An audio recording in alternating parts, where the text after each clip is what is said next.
Good morning everyone. Welcome to our YouTube channel study time with JK. स्वागत है आपका हमारी कॉन्स्टिट्यूशन सीरीज़ के लेक्चर थर्ड में। 2 लेक्चर्स हम ऑलरेडी कंप्लीट कर चुके हैं, जिसमें हमने कॉन्स्टिट्यूशन का हिस्टोरिकल बैकग्राउंड और कॉन्स्टिट्यूंट असेंबली की formation as well as constitution assembly कितने सेशंस हुए कॉन्स्टिट्यूशन को बनाने में, ये सब हम स्टडी कर चुके हैं। आइए थर्ड लेक्चर हम स्टार्ट करते हैं।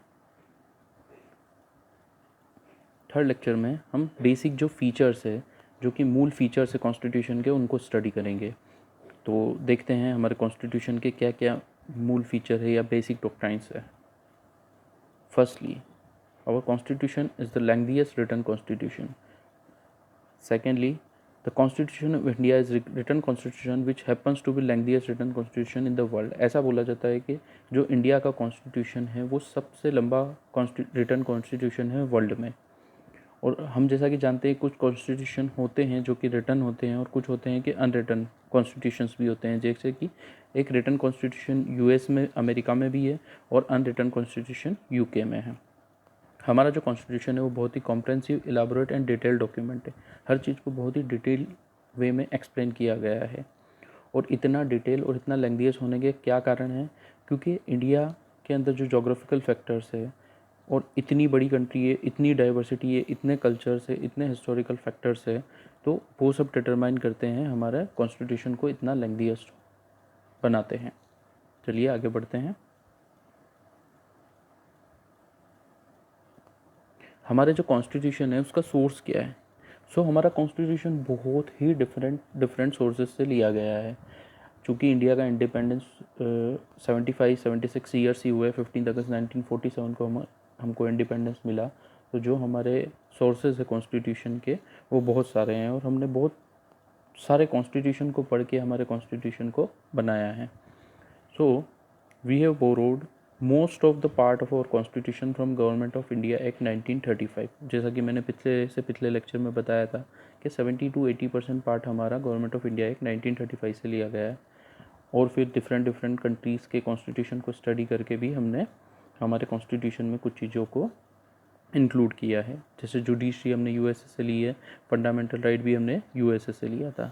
उसी तरीके से जैसे cabinet form of government UK से ली है, लेकिन यूके में जो है कि गवर्नमेंट जो है वो पूरी सुप्रीम नहीं है, उनका जो हेड है वो मोनार्क है।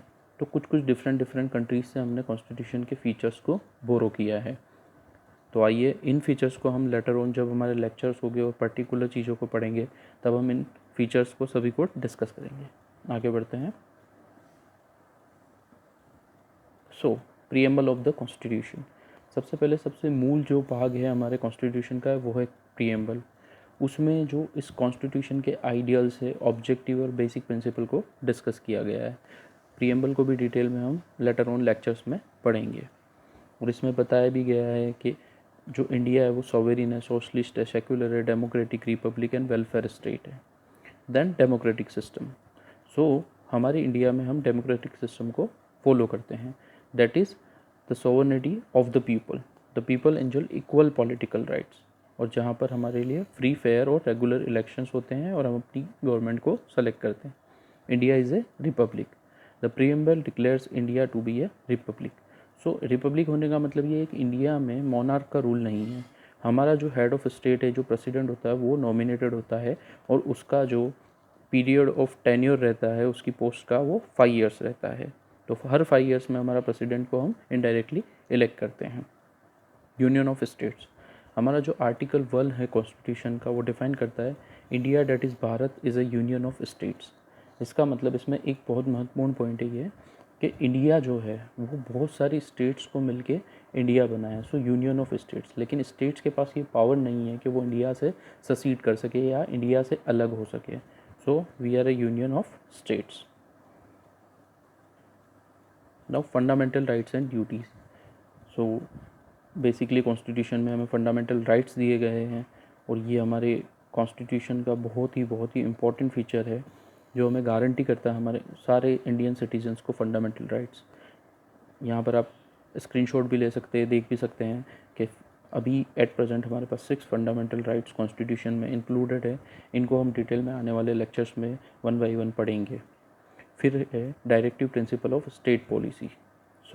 DPSP this is also a very important feature of our constitution. इसी के आधार पे, इसी के प्रिंसिपल पे हमारे इंडिया में लॉज और ये सब बनाए जाते हैं। आइए आगे बढ़ते हैं।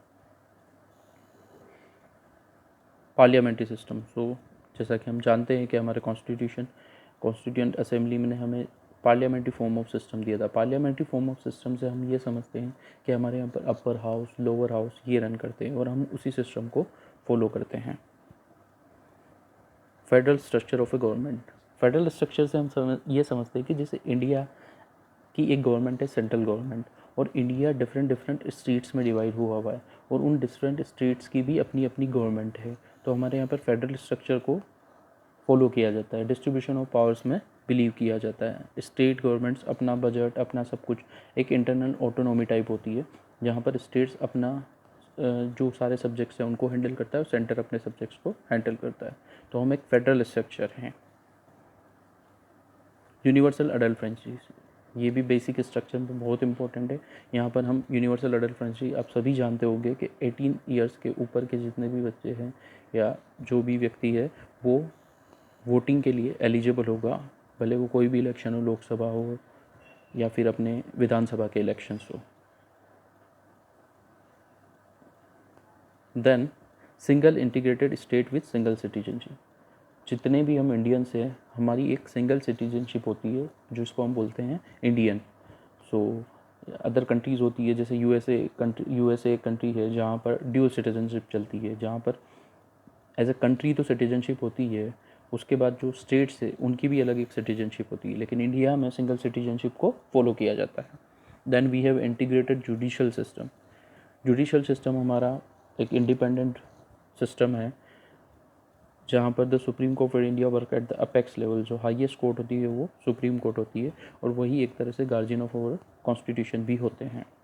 Then we have a independent judiciary. So it is necessary to secure the philosophical foundation of the rule of law and democracy.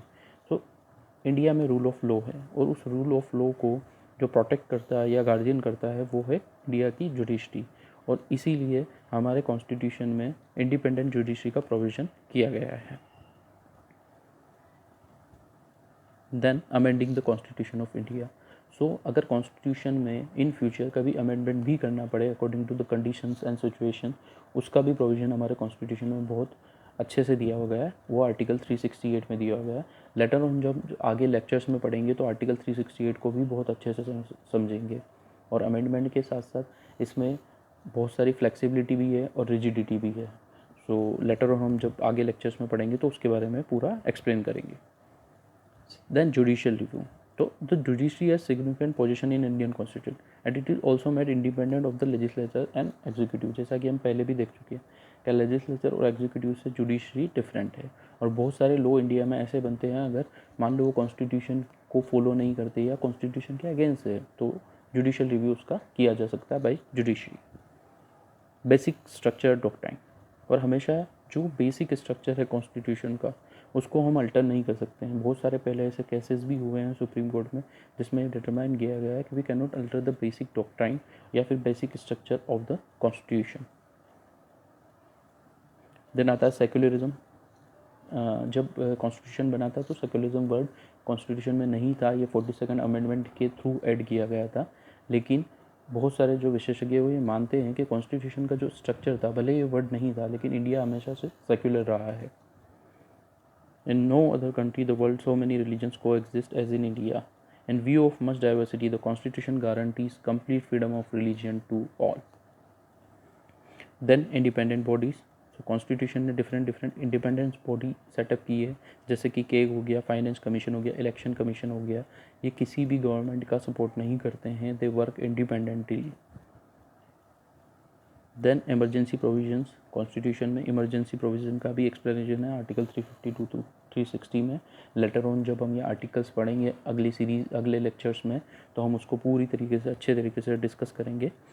और इमरजेंसी प्रोविजंस व्हेन कुछ कंडीशंस ऐसी आ जाती है तो इमरजेंसी प्रोविजंस को भी यूज़ करना कॉन्स्टिट्यूशन में मैंशनड है। Then finally we opt for 3 tier government. So DPSP में ऑलरेडी 3 टायर गवर्नमेंट को एक्सप्लेन किया गया था और फिर 73 और 74 अमेंडमेंट के थ्रू इस इसको प्रैक्टिस में लाया गया, जहाँ पर हमारे पंचायत सिस्टम और म्यूनसिपालिटीज़ को सेटअप किया गया।